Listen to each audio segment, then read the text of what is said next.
Hi, if you're looking at buying a handheld cleaner and if you're thinking about one of the Dyson models, then you're certainly in the right place because these models are very good.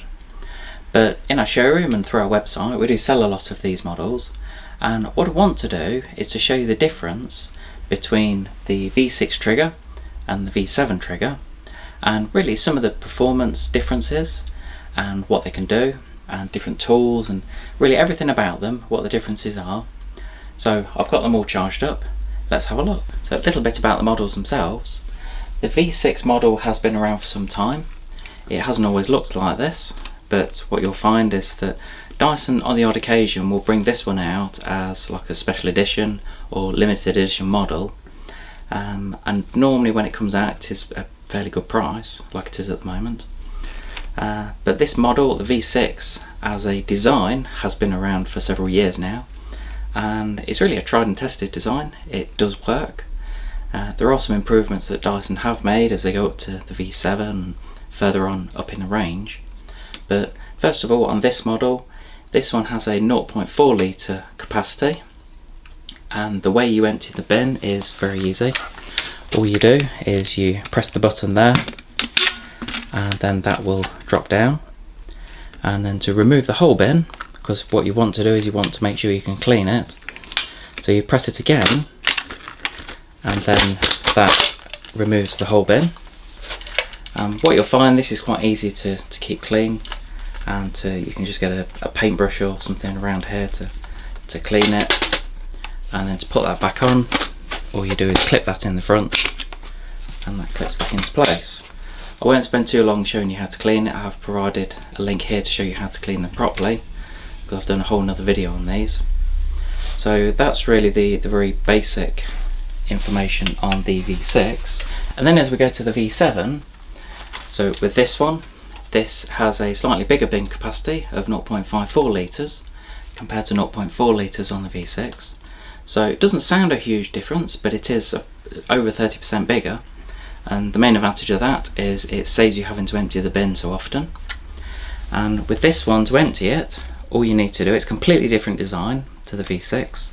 You've got a handle on top, and you pull that, and then the flap opens underneath.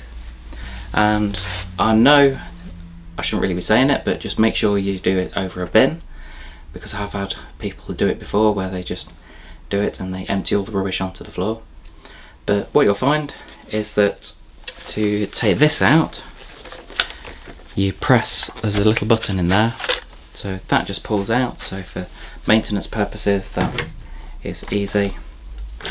And just underneath here you have got a little switch that pulls off there.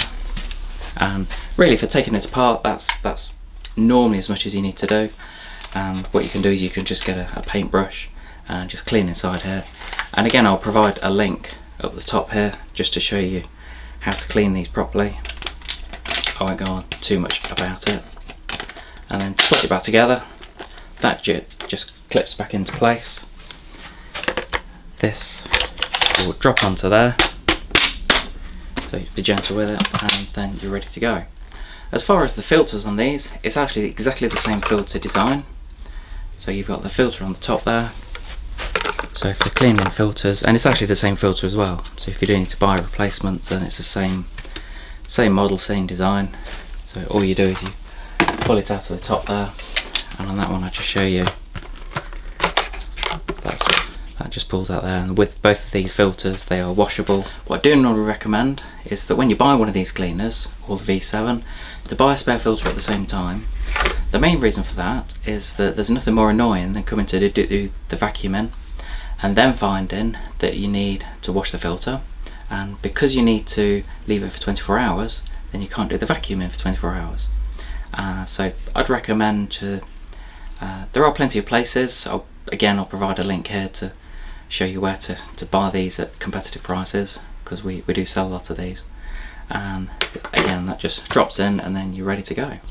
So the tools they come with are slightly different. On both models you get this, so you get the crevice tool, and really as you can see that's the same design. That's really designed to get into like little corners. And on both models you get this is called the combination tool. You will notice that on the V7 it is slightly bigger, so it's just slightly wider at the end, which can make a difference when you're getting up sort of crumbs or bits on the table. And the idea with the combination tool, I'll just show you, is it is quite a soft dusting brush, but what you will find is as you push it back that it makes itself into what they call an upholstery tool, so it's just a much harder surface. So if you're doing things like the stairs, then that's normally the one to go for. And I will just point that out, this is a quick release button that the V7 has, but the V6 doesn't have.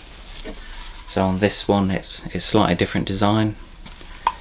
So if you have got any tools, if you're upgrading from a V6 to a V7, then any of these tools and accessories won't work.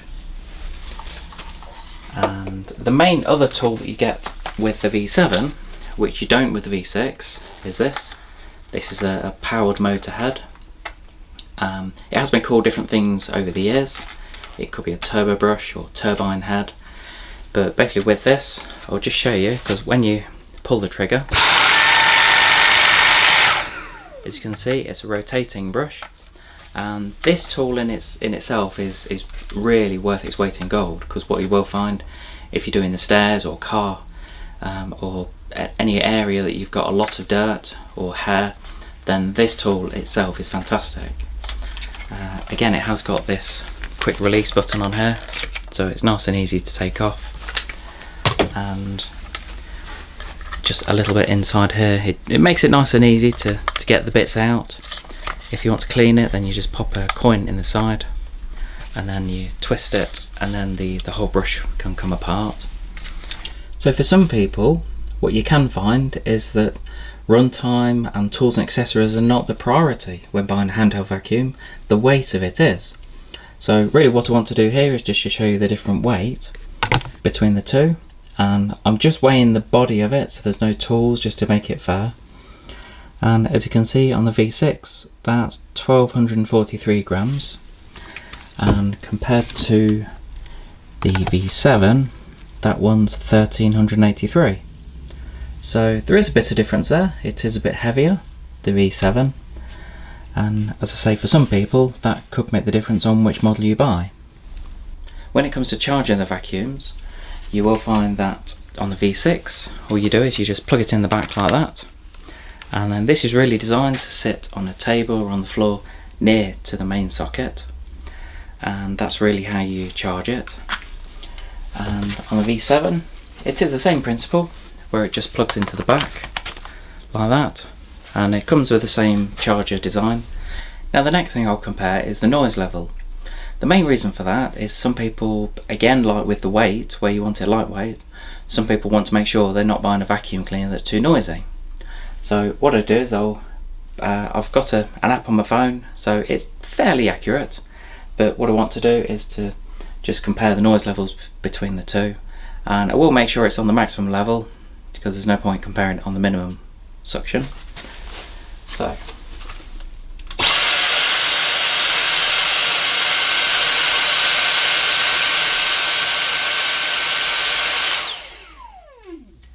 the maximum of that was 80 decibels.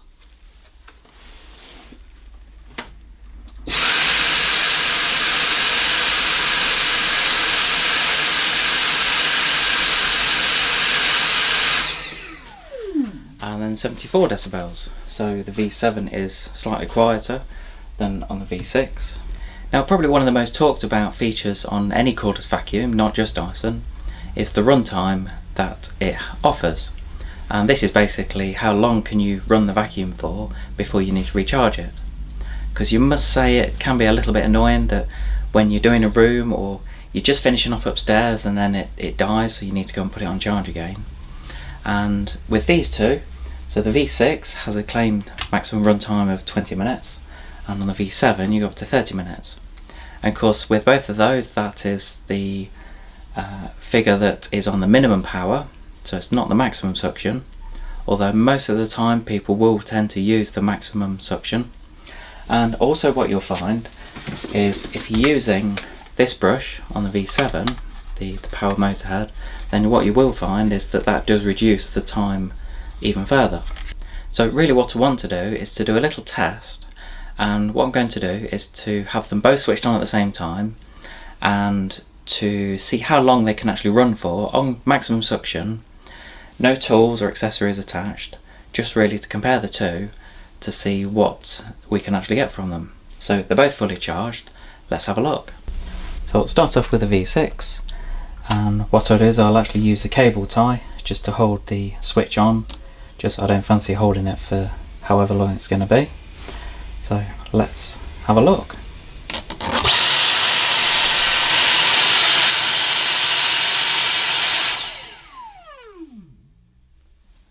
So as we can see on the V6, that was 6 minutes 27 seconds. Okay, and now we'll try the V7 to see how long this one lasts.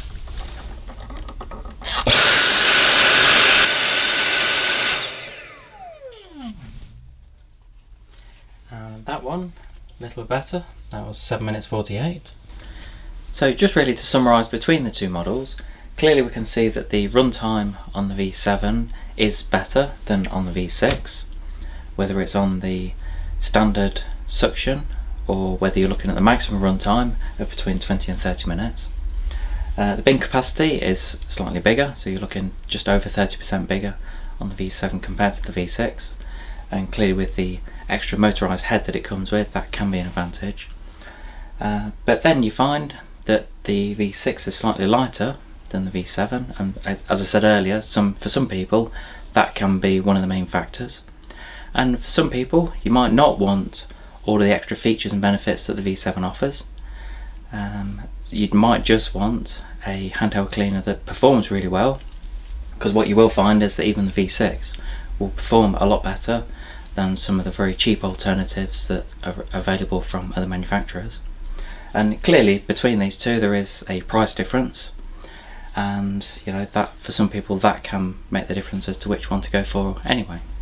I hope you enjoyed this quick video on the comparison of the Dyson V6 Trigger and V7 Trigger handheld models. Please give us a thumbs up on a YouTube video, click subscribe and leave any comments below. I'd always ask for comments, whether it's good or bad, what you thought about the video, or any other videos you'd like me to do, especially with some of the Dyson products. So thanks for watching.